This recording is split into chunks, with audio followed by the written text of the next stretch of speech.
let's release our hamstring with a lacrosse ball.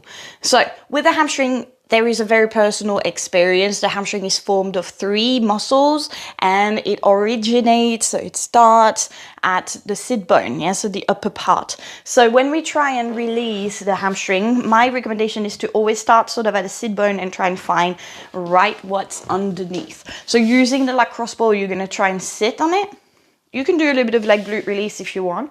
And once we find that beautiful sit bone, try and bring it just underneath that sit bone. Once you have it here, keep sliding. Ooh, feeling right away. Yeah, you will feel it. Yeah, keep trying to tuck that tailbone a little bit away now. And we're going to place the knee to the chest and try and like keep that chest nice and lifted. Once you find a nice sort of feeling, you know you've hit your hamstring, yeah, so try and make sure you keep rolling up and down.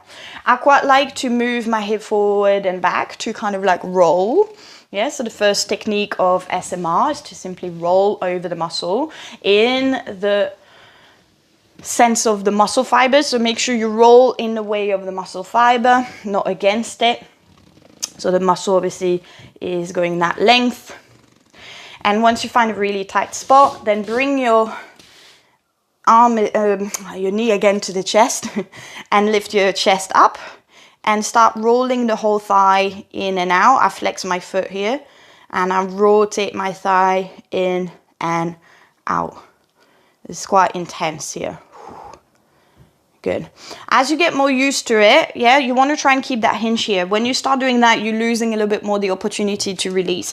So that's why I'm making you really pull that chest up, lengthen your back, and slightly anteriorly tilt your pelvis, meaning you want your hip bone to kind of pull forward. Yeah, because what it does, it creates a bit more traction into your posterior chain, aka the back of your leg. Okay, so try and focus on that. Once you get used a little bit more to it, you can start leaning forward. But if you are still in this position, then try and make sure you're focusing on a beautiful hip hinge and you do your flossing here.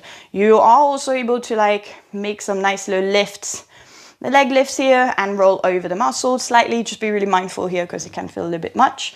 And as you roll back down, you can keep rolling down, up and down the muscle, and do the same as you go down.